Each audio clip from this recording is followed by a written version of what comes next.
Hi everyone, ಹೆಂಗಿದ್ದೀರಿ? Hope ನೀವೆಲ್ಲರೂ ಆರಾಮದಿರಿ ಅನ್ಕೋತೀನಿ. ಬರ್ರಿ ಇವತ್ತು ನಾವು ಅವಲಕ್ಕಿ ಒಗ್ಗರಣೆ ಹೆಂಗೆ ಮಾಡೋಣ ಅಂತ ನೋಡೋಣ. ಮೊದ್ಲಿಗೆ ನಾನು 10 kg ಅವಲಕ್ಕಿ ತೊಗೊಂಡೇನ್ರಿ. ಮತ್ತು ಇವನ್ನೆಲ್ಲನೂ ಸ್ವಚ್ಛ ಮಾಡ್ಕೋಬೇಕು. ಅದ್ರೊಳಗೆ ಕಡ್ಡಿ ಕಸ ಇರ್ತೈತಿ, ಸ್ವಚ್ಛ ಮಾಡ್ಕೋಬೇಕು. ಆಮೇಲೆ ಒಲೆ ಮೇಲೆ ಒಂದು ದೊಡ್ಡ ಪಾತ್ರೆ ಇಡ್ಬೇಕು. 10 kg ಅವಲಕ್ಕಿ ಅಲ್ರಿ, ಅದಕ್ಕೆ ನಾವು 1 ಲೀಟ್ರ್ ಎಣ್ಣೆ ತೊಗೊಂಡಿದ್ದೇನೆ ರೀ. ನಾವಿಲ್ಲಿ 1 kg ಶೇಂಗಾ ತೊಗೊಂಡಿದ್ದೇನೆ ನೋಡ್ರಿ. ಇದನ್ನು ಸ್ವಚ್ಛ ಮಾಡ್ಕೋಬೇಕು. ಈಗ ಎಣ್ಣೆ ಬಿಸಿ ಆಗೈತೆ ರೀ. ಇದಕ್ಕೆ ನಾವು ಸಾಸಿವೆ ಜೀರಿಗೆ ಹಾಕೋನು ಅಂದಮೇಲೆ ಇನ್ನು ಏನು ಕ್ಲೀನ್ ಮಾಡಿ ಇಟ್ಕೊಂಡಿದ್ವಲ್ಲ ಆ ಶೇಂಗಾನು ಹಾಕೋಬೇಕಾಕತ್ತೆ ರೀ. ಈ ಶೇಂಗಾನು ಎಲ್ಲನೂ ಹುರ್ಕೊಳ್ಳೋಣ. ಚೆಂದಾಗಿ ಹುರ್ಕೊಂಡ ನಂತರ ಶೇಂಗಾ ಎಷ್ಟು ಚೆಂದ ಹುರ್ಕೋತೀವಿ ನೋಡ್ರಿ, ಅಷ್ಟು ಚಲೋ ಹೊತ್ನಾಗ ಅವಲಕ್ಕಿ ಆಗ್ತೈತೆ ರೀ. ಈಗ ಒಂದು ಕಟ್ನಷ್ಟು ಕರಿಬೇವನ್ನ ಹಾಕೊಂಡ್ರಿ. ಇದಕ್ಕೆ ಕರಿಬೇವನ್ನು ಹಾಕಿ ಅದನ್ನ ಫ್ರೈ ಮಾಡ್ಕೊಳ್ಳೋಣ. ಆಮೇಲೆ ಒಂದು ಅರ್ಧ kg ಅಷ್ಟು ಮೆಣಸಿನ್ಕಾಯಿ ತೊಗೊಂಡಿದ್ದೇನೆ ನೋಡಿರಿ. ಮೆಣಸಿನ್ಕಾಯಿನ ಸಣ್ಣ ಕಟ್ ಮಾಡ್ಕೊಂಬಿಟ್ಟು ಹಾಕ್ಕೊಂಡಿದ್ದೇನೆ ರೀ. ಮತ್ತು ಒಂದು ಅರ್ಧ kg ಅಷ್ಟು ಉಳ್ಳಾಗಡ್ಡಿ ತೊಗೊಂಡೇನಿ ರೀ.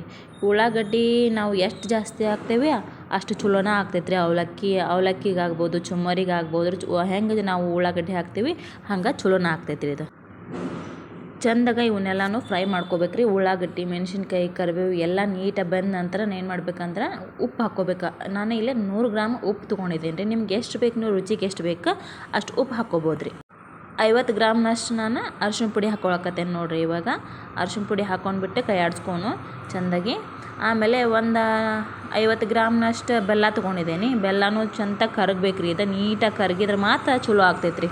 ಈ ವಿಡಿಯೋ ನಿಮ್ಗೆ ಯೂಸ್ಫುಲ್ ಅನಿಸಿದ್ರೆ ಲೈಕ್ ಮಾಡಿರಿ, ಕಮೆಂಟ್ ಮಾಡಿರಿ, ಸಬ್ಸ್ಕ್ರೈಬ್ ಮಾಡ್ಕೊರಿ. ಪ್ಲೀಸ್ ನಮ್ಗೆ ಸಪೋರ್ಟ್ ಮಾಡಿರಿ. ಇವಾಗ ನೋಡಿರಿ ಅವಲಕ್ಕಿ ತೋರಿಸ್ಕೊಕತ್ತೇನೆ. ಏನಿಲ್ಲ, ಚೆಂದಾಗಿ ಕ್ಲೀನಾಗಿ ಮಾಡ್ಕೊಂಡಿರೋದೈತಲ್ಲ ಚೆಂದ ತೋರಿಸ್ಕೊಂಡು ಹಿಂಡ್ಕೊಂಡು ಸ್ವಲ್ಪ ಹೊತ್ತು ಬಿಟ್ಟು ಆದ ನಂತರ ಲಿಂಬೆಹಣ್ಣಿನ ರಸ ಹಾಕ್ಬೇಕು. ಈಗ ಒಗ್ಗರಣೆ ಒಳಗೆ ಹಾಕಿದ್ರೆ ಅದು ಕಹಿ ಬಂದುಬಿಡ್ತೈತೆ. ಅದಕ್ಕೆ ನಾವು ಅವಲಕ್ಕಿ ಏನು ತೋರಿಸಿರ್ತೇವಲ್ರಿ ಅದ್ರೊಳಗೆ ಹಾಕ್ಕೊಂಡ್ಬಿಟ್ರೆ ಭಾರಿ ಚಲೋ ಆಗಿರ್ತೈತಿ.